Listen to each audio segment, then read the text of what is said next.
إن الحمد لله نحمده ونستعينه ونستغفره ونعوذ بالله من شرور أنفسنا ومن سيئات أعمالنا.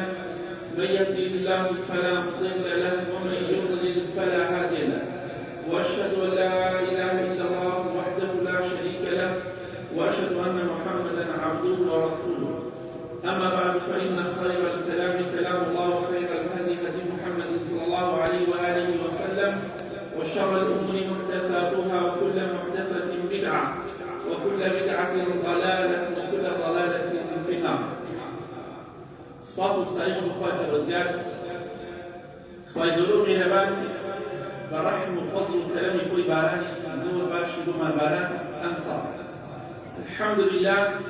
اول که باسی دکری و تشناسی کن باسی دکر که 2019 زور زیاده باری بکن و فضل و کرمی خواه جعل باران و رحمته که دبارید خواه درو مهربان و باران كذا كبارات دبارة القرآن يقولون زباس باراني كذبا وباس يودا كحد يجيبيا وشتكان الصوت بدع ده بوجين يتوا فيقولون بيربان بباران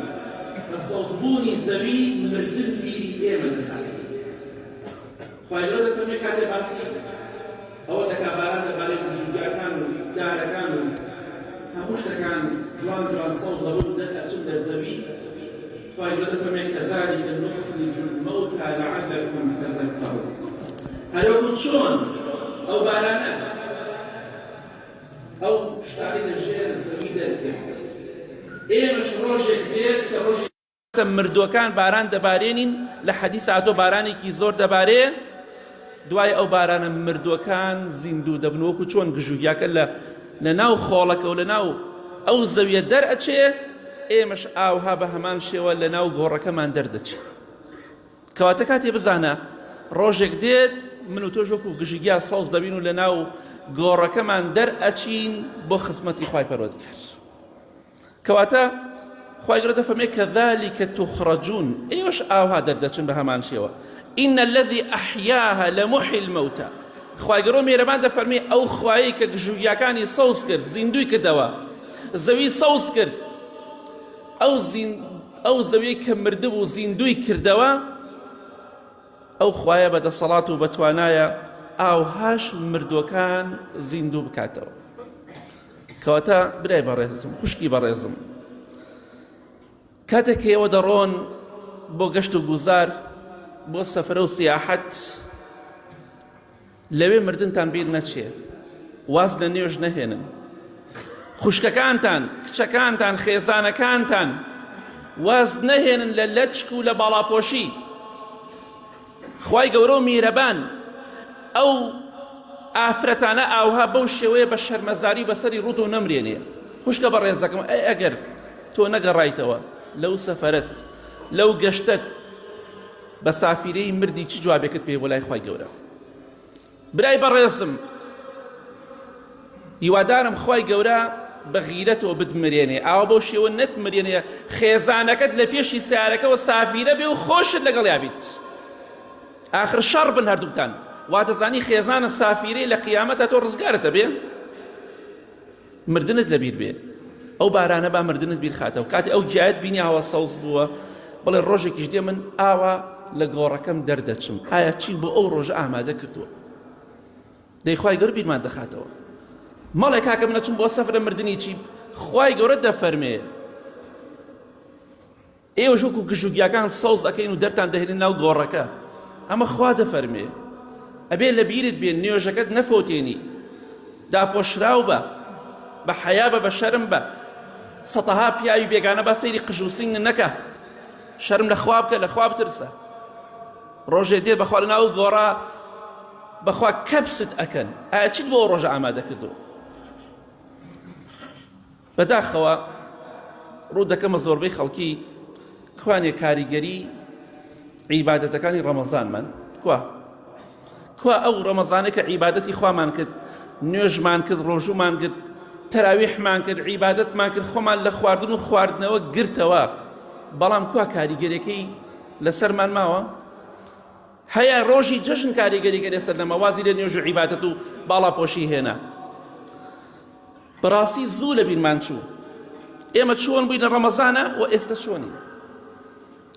خێزانەکانمان چۆن بوو ئێستا چۆنە کچەکانمان چۆن بوو ئێستا چۆنە زوو بەڕاستی لە بیرمان کرد ڕەمەزان و زوو ئەو کاریگەری عیبادەتی کە هەمان بوو بەسەرمانەوە نەما یەکسەر کۆتایی پێهات ئیلا هەندێک کەس نەبێ بەڕاستی تۆبەی ڕاستەقینەیان کرد بەردەوامن هەتا و ڕۆژیشی دەمرن هەر بەردەوام دەبن چونکە بەڕاستی خۆیان بە مانگی ڕەمەزان و نەناسیوە تەنها لەبەر مانگی ڕەمەزان عیبادەت ناکەن وا دەزانی مانگی ڕەمەزان تەواو بوو عیبادەت تەواو خۆداپۆشین تەواو نوێشکردن تەواو نەخێر لە خوا بترسن چونکە بەڕاستی خوای گەورە دەفەرمێ وەعبود ڕەبەکە حەتا یەئتیەکە اليەقین عیبادەت بۆ خوای گەورە بکە هەتا و ڕۆژەی دەمریت باڵاپۆشی عیبادەتە فەرمانی خوا و پێغەمبەری خوایە صلی الله علیه وسلم جا بەڕاستی قسەیەکی زۆر جوانەیە دەڵێ غیرەتی پیاو لە جلوبەرگی ژنەکەیە دەرەکەوێت ئیمانی پیاوەکە لە جلوبەرگی ژنەکەیە دەرەکەوێت بەڕاستی بەداخەوە کاریگەری مانگی ڕەمەزان لەسەرمان نەما ئێمە لە مانگی ڕەمەزانە بیرتان دێ یەک قومی ئاومان نەئەخواردەوە بە ڕۆژوو بووین یەک پارویەک نانمان نەخوارد لە کاتێکا تینومان بوو برسیشمان بوو بۆچی نەمان کرد بۆی گوناهبار نەبین ئەی بۆ ئێستا ئاوا خۆمان لە حەرام ناپارێزین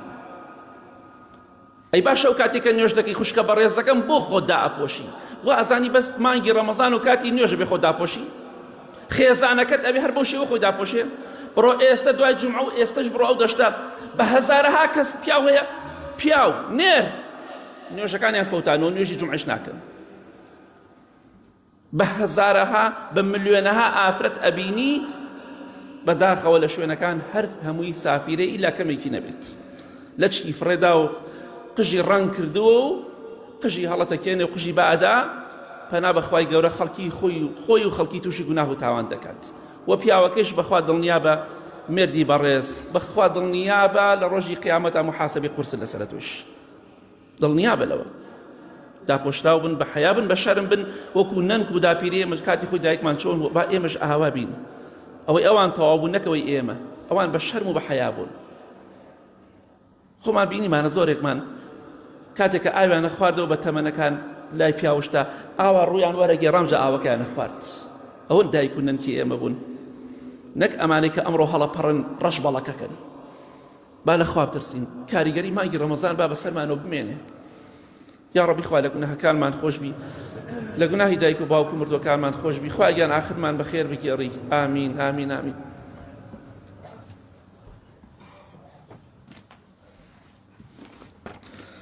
الحمد لله والصلاة والسلام على رسول الله وعلى آله وصحبه ومن والاه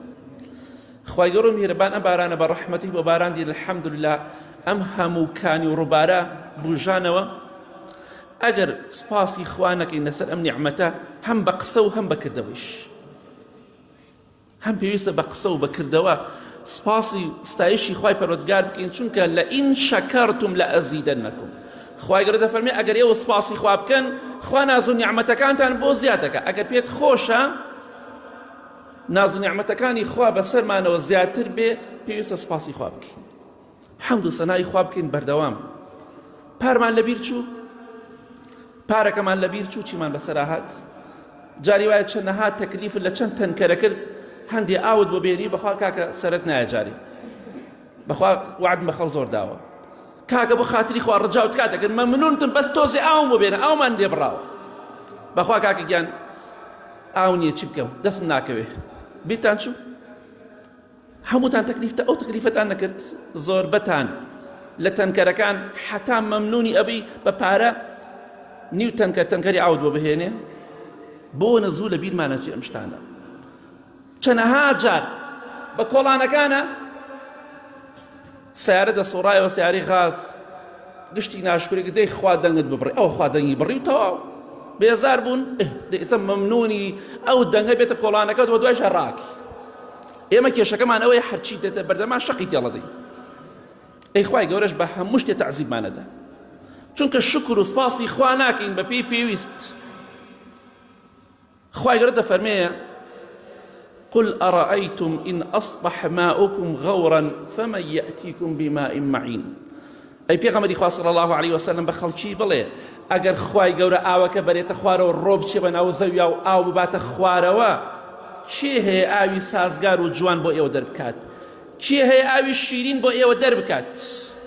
خوا هەڕەشەمان لێ دەکات. ئەگەر خوا ئاوەکە باتە خوارەوە بە زەویا هەر نەمێنێ، بۆ کەس هەیە بتوانێ ئاوتان بۆ بهێنێ؟ ئەیدێن ئاشکوری بکەین هەموو شتێک لای خوا ئاسانە. پێغەمبەری خوا صلی الله عليه وسلم لە حەدیثێکی صحیح تەرغیبە دەفەرمێ هەر قەومێک منعی زەکات بکەن، زەکات نەدەن، ئیلا خوای گەورە و میهرەبان منعی بارانێ لێ ئەکات. ئەگەر لەبەر ئاژەڵ نەبێ خوا بارانێن بۆ نابارێنێ، باران نابارێنێ. بەڵام جاری وای ئەو بارانە دەبارێ خوای گەورە بەهۆی ئاژەڵەکان و دەیبارێنێ. تەنها تۆ منعی زەکات بکرێ لە کۆمەڵگایەکە ببێتە هۆکارێک، تەنها یەک تاوانێک کە زەکات نەدانە ببێتە هۆکار بۆی کە باران نەبارێ. ئەی ئەم هەزار تاوانە چی دەکەی کە لەناو قەومی ئێمەدا هەیە؟ ئەوەی کە قەومەکانی پێشوو لە قورئانە باسەکرێ کە لەناو چوون تاوانەکانیان چی بوو؟ ئەمڕۆ تاوانەکانیان هەمووی مەوجودە. ئەو تاوانە ناو کۆمەلگای ئێمەدا هەمووی مەوجودە و بوونی هەیە. کەواتە ئاگادار بە وازهێنان لە نوێژ و لە باڵاپۆشی و لە لەچک، بەڕاستی گۆرانی، لێدان، دیجەدابنی یاخود لە ناو سیارەکەتەوە تەجیلەکەت هەڵکەیت و هەڵپەڕی و گوناه و تاوان بکەی، ئەمە سپاس و ستایشی ئەو خوایە نییە کە تۆ دانیشتێ لە ناو نیعمەتەکانی بەکاردەهێنیت. لە ناو گژوگیایەکە بە گوناه و تاوان و دانیشتویتە، لە بەردەم ئاوێکە دانیشتویتە بە گوناه و بە تاوانەوە. ئەمە سپاسی خوا دەکەی؟ ئەبەم شێوەیە؟ یعنی خوای گەورە دەیەوێت ئێمە بەکردەوە، ئێمە بە قسە سپاسی خوا بکەین. بۆیە با سپاسی خوا بکەین لەسەر ناز و نیعمەتەکان، ئەوەی کە ئەم ساڵ پێمانی بەخشیوە. ئەگەر سپاسی خوا بکەین بەخوا زیاتریشمان پێدەبەخشی. ئەگەر هەر ناشکری بکەین بڵێ خوابی بڕۆ ئەمەکەی ژیانە، خوا ژیانێکمان پێدا، ئێستا لە چاو کاتە پاشابین. پێشەم قەیرانە هاوارمە کرد، زۆر جار هاوارمانە کرد، تو خوا بەسە ناشکری، بەسە ناشکری. بینیمان چیمان بەسەر هات. ئێستاش ئاوا بمێنێت و عیبی نییە. من بەس وەنی دیفاع لە زاڵم بکەم. خراپتر هەیە، خراپتر هەیە. خوا خراپتری زۆرە، بەڵای زۆرە بۆ